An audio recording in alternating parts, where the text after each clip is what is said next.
Hi, and welcome to Periergy. Today, we're going to continue on the C++ programming course. We're going to look at more in-depth primitives, and we're going to look at operators. If you enjoyed this video, please leave a like and subscribe. It's free, and you can always change your mind. Let's start with a really simple concept. In programming, we have 5 different operations. The first one is addition, the second one is subtraction, the third one is multiplication, then division, and the remainder. The remainder is an operation that takes the rest of the integer division. When you do a division between integers, you would normally do this, like this would be something 2 point something. But because these are integers, no decimal part is allowed. So the actual answer to this division is going to be 2, not 2 point something. And therefore, from here, you can calculate the rest of the integer division, which is the remainder operation. And the rest is just the thing you were dividing from minus the thing you were dividing by, which is 3, times the thing that was the result of the integer division. And this is going to be 2. Now, I've already created this code to show you all of the things that you can do with these operations, but let's talk about it just a bit. At the start, I've created 3 integer variables. The first one is named A, and I've initialized it on the declaration with the value of 8. The second one, same thing, but with the value of 3, and the name is B. And the third one was not initialized. And then I've done some operations. The thing that you see in blue is just text. No operation was actually evaluated by the compiler in this text because this is just printed into the console. Then I have spaced with these angle brackets just to say to the compiler that this is a different thing that the operation that I'm going to operate. And therefore, this is the actual operation. It returns a result and is going to be written right after the string, this text. And then at the end, I did not only just end the line, but then end it again just to go to the next line. And if I start this code, you can see all of the operations were evaluated by the compiler. A plus B is 11, A minus B is 5 because A minus 3 is 5, and you can do the rest for yourself. And then I wanted to show you that you can actually not only operate with 2 variables, but with a variable and a number. And then you can actually store the result of the operation inside another variable. And this is possible only because the result of this operation is an integer, and this variable is actually an integer. And then I brought it to the console, and you can see at 2 variables right here, the total was 11, the same as this one. And I did not put all of the operations because it's the same thing. The only exception is for division. You cannot divide by 0 or the compiler is going to throw an error. And then I wanted to show that you can actually add to a variable another variable, and the data that was already inside is going to get added to the variable that you add. So if you read here, add the variable to what is already inside another variable. And this is the code for it. You can add to total A and put that result into total. And here's the difference between an assignment operator and the equals. The equal sign in math just says this is equal to this, but it would have no mathematical sense. There's no logic in it. But the assignment operator is saying, evaluate this expression, which is total plus 4, total is 4, A is 8, and this is 4 plus 8, which is 12, and then put it into total. If we go back here, you can see that total is actually 12. Now, there's a shortcut for this. Every time you have a variable equal a variable plus or minus or multiplication or division or percentage, another variable, you can use this operator, or of course the equivalent minus equal or times equal or divide equal and percentage equal. And there is even a quicker shortcut if you need to do that with 1, and that is the plus plus operator. If you do total plus plus, it is going to add 1 to the variable. So if 4 was the value inside the variable, this is going to be evaluated to 5. But there's a difference with the plus plus, which you put before the variable. Now, the difference is that if you do this and you don't put it inside a variable, the operation of the plus plus is going to be evaluated after the printing on the console. So this does not say 5 like you would think, because 4 plus 1 is 5. It just says 4. But in the other one, the plus plus operation is evaluated before printed to the console, and that's why it says 5 and not 4. Now, just notice that the value of the total is always put again to 4, because even though you cannot see it on the console, once it's printed on the console, the operation is evaluated, total goes to 5.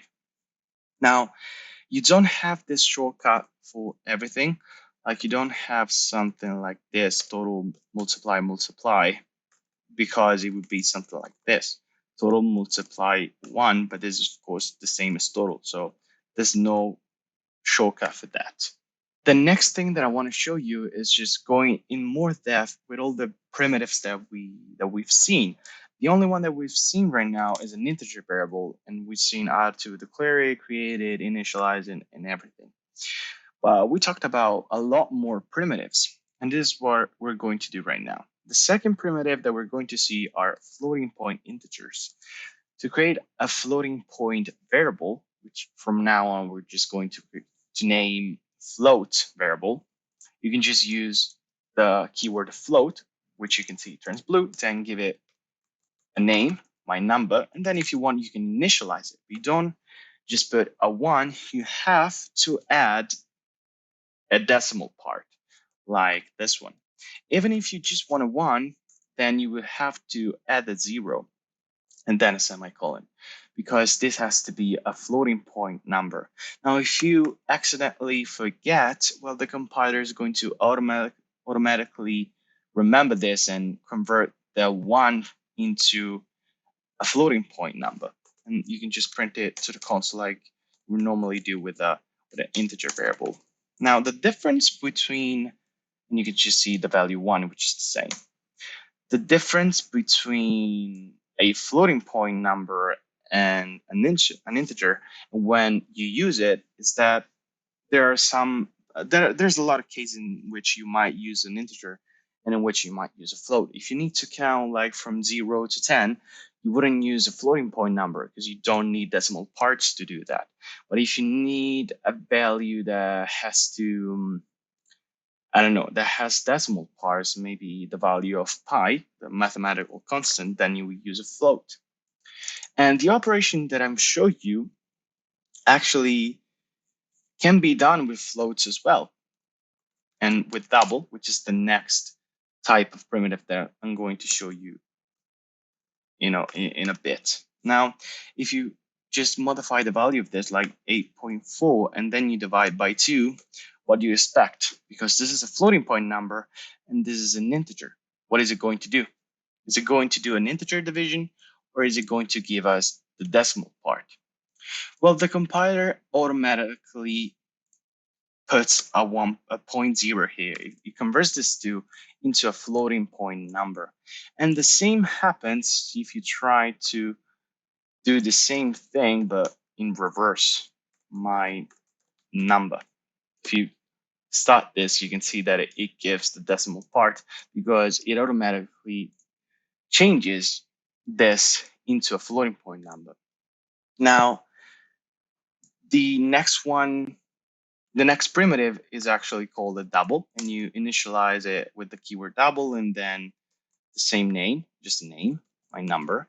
And the difference between a double and a floating point number is just that the double has a lot more precision.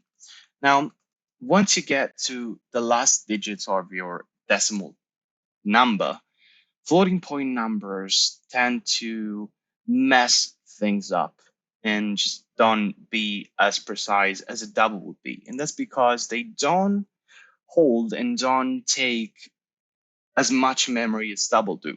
Double should take like 8 bytes, and float should take 4 bytes if I'm not wrong, or maybe 16 bytes and then 8 bytes. And with double, you can do the same thing. You can just, I don't know, my number divided by 0.3, and of course, it's going to give you the result with decimal parts. Next off, we have characters, and you can just use the word car or char to declare a character variable. Just give it a name, maybe my letter, and then you can just initialize it. But to initialize a character, you actually need to put the thing that you want, the value that you want to give to the character variable inside single quotes. If you don't do that and just, I don't know, use the letter P, the compiler is going to think that you're trying to use a variable with the name P, but you're not doing that. You're just declaring a variable with the value P inside, initializing with the value P. Therefore, you have to put the single quotes, and you can just print it to the console like you would normally do with a simple character and a simple variable. And you can see that the P gets written into the console. Now, as before, I've already written a little code just to show you some cool characters. There are some cool characters that cannot be printed to the console. These characters are shown and recognizable with the backslash before them. And this putting the backslash before is called escaping a character. A T escaped is actually the character indent, that is the tab on your keyboard. And a backslash n is the end line, is the same character as this. If I were to write backslash n line here, I could actually just remove this because it would be the same thing. The next up we have character return, which is backslash r. This is the same thing as the enter key on your keyboard.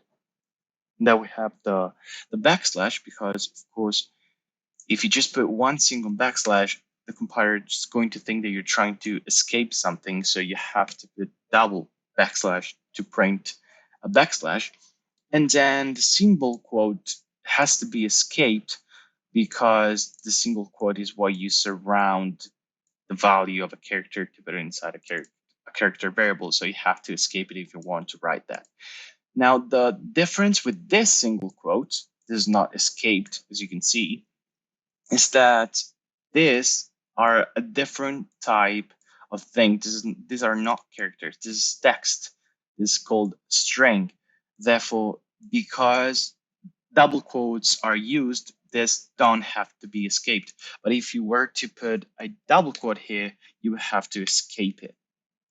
And of course, you don't need to put a backslash to do this because it's a different character. The double quotes don't need to be escaped inside a character variable. And if we just run this code, you can see that the indent is going to be a tab.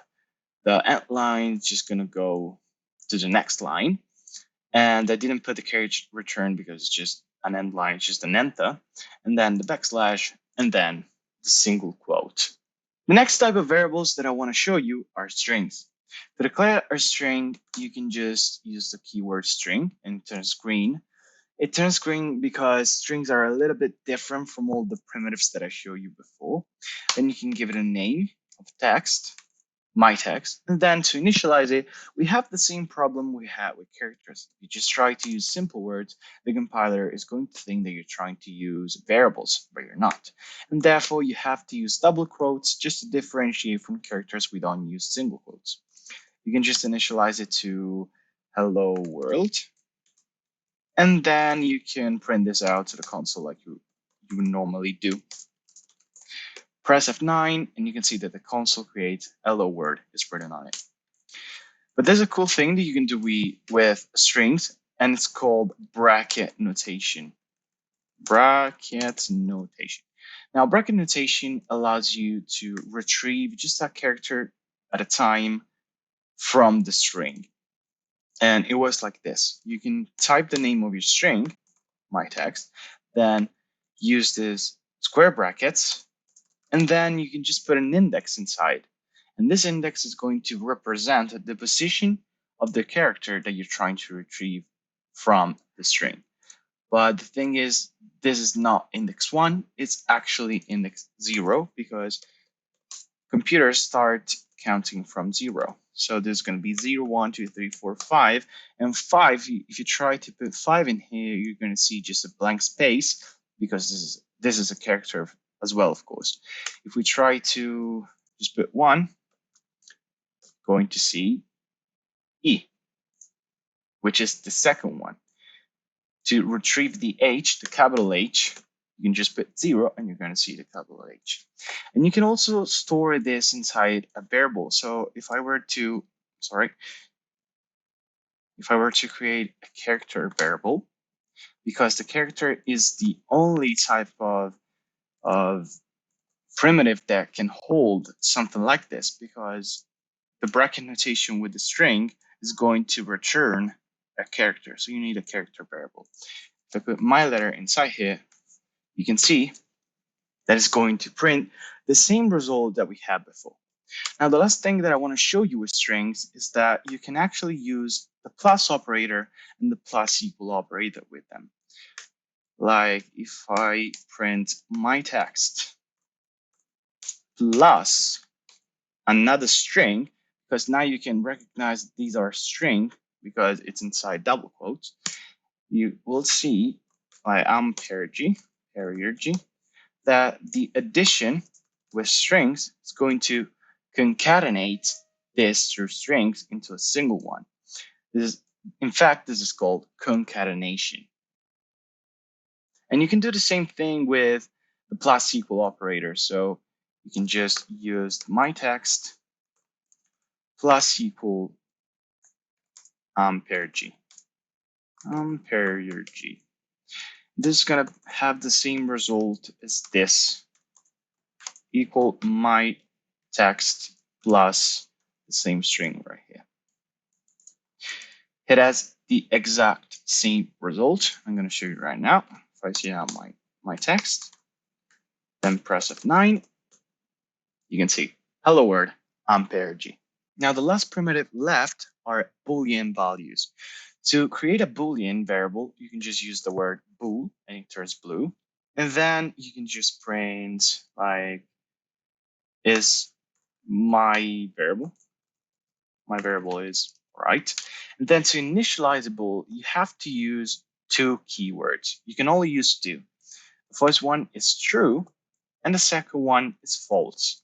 And that's because a Boolean type, and remember this has to be a lowercase. If you put an uppercase, the compiler is going to think that you're trying to use a variable with a uppercase F and then false, lowercase.